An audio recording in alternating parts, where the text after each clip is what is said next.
Mga idol at kabayan, breaking news! Suportang militar ng Amerika dumating na sa Pilipinas. Mga 5th generation fighter jets ng Amerika lumapag na sa Clark Air Base para maglagay ng kinakaukulang mga armas, missile o anumang mga ammunisyon na kailangan ng mga eroplanong mandirigma at maging refueling operation. Ang pagdating ng F-22 fighter jets sa Clark Air Base ay kasunod din ng pagsagawa ng 4 na F-35 5th generation fighter jets ng Amerika ng live fire exercise sa katubigan ng Ilocos at Zambales sa West Philippine Sea. Hindi lang dalawa, 4 na barkong pandigma ng People's Liberation Army Navy ang namataan 12 nautical miles sa Palawan. Ito ay kinumpirma ng Armed Forces of the Philippines. Ayon sa China, ang mga barkong pandigma na ito ay nagsasagawa ng maritime patrol sa South China Sea. Ang tanong, bakit ito umabot malapit sa kalupaan ng Pilipinas? Rasbak ng mga Pilipino, nagsimula na 500 Chinese nationals na walang papel, pinapaalis na sa Pilipinas.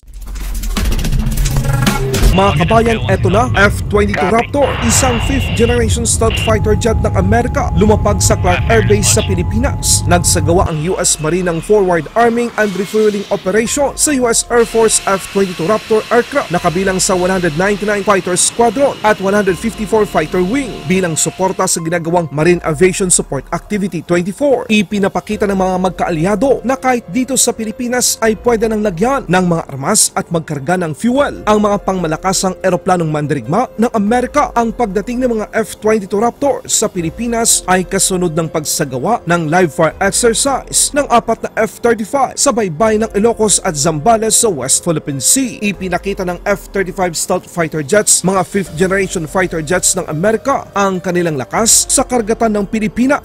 Sa ibang balita naman, 2 warship ng China ang nakitang dumaan sa barangay Bankalaan sa bayan ng Balabac, Palawan kahapon, ika-19 ng Hunyo taong kasalukuyan. Nakunan ng video ng isang residente ang 2 barkong pandigma ng China habang naglalayag ito sa loob ng territorial sea ng Pilipinas. Ayon sa isang dating kapitan sa nasabing area, ang isa sa mga warship na kanyang nakita ay may bow number 105 na may layo lamang na 100 metro sa kanilang sinasakyang bangka patungo sa Melville area. Kinumpirma nito na bandila ng China ang kanilang nakita. First time lang sila nakakita ng ganitong uri ng sasakyan dagat sa area. Kadalasan kasi nang nakikita nila ay mga cargo ship na papunta ng Kudat, Malaysia.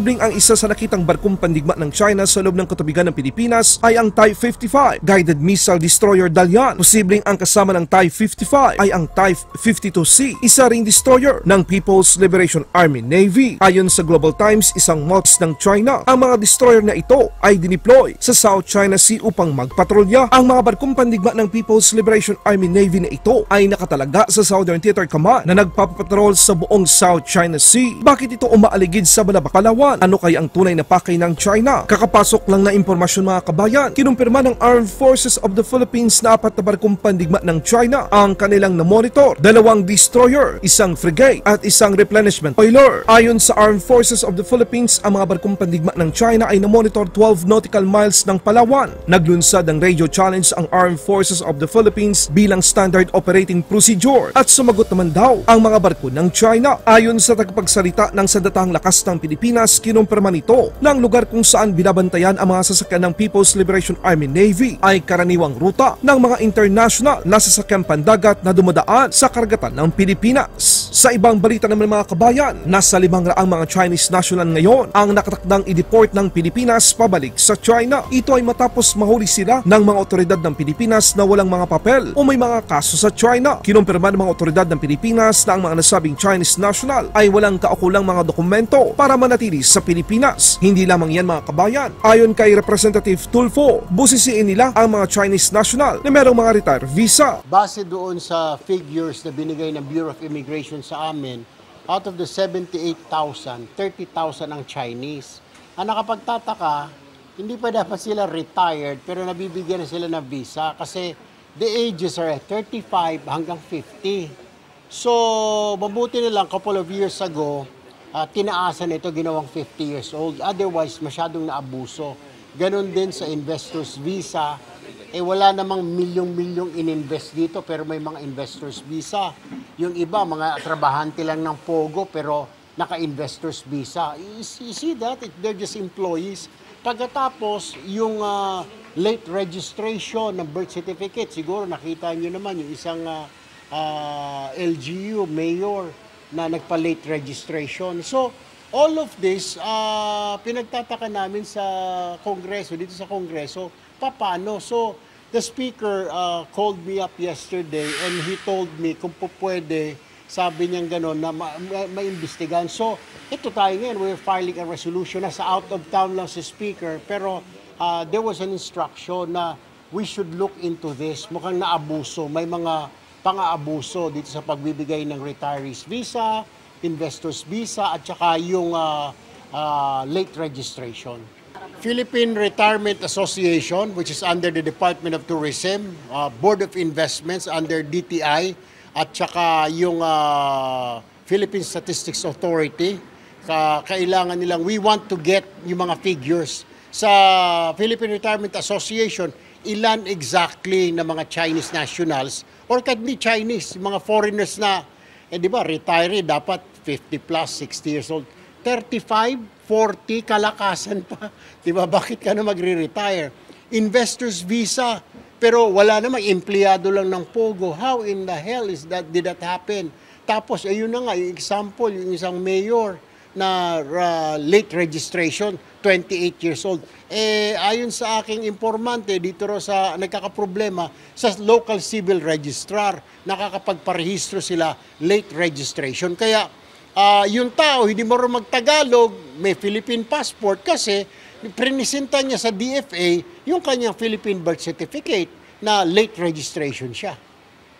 So, ito yung gusto ngayon ni Speaker. Well, he called me up yesterday, kaya we're filing a resolution on this na maimbestigahan ng Kongreso para we can plug all these holes. Kasi ngayon, medyo nagtataka tayo, ang dami masyadong Chinese nationals, nag-aaway-away na dito, ang daming mga illegal na mga Chinese nationals dito. Na I think we really start to look siguro dito sa ating bakuran na ngayon para kung kailangan linisin. Kung kailangan ipauwiin natin yung iba, pauwiin na natin yung iba kasi nagkakaproblema. And let me give you an example also.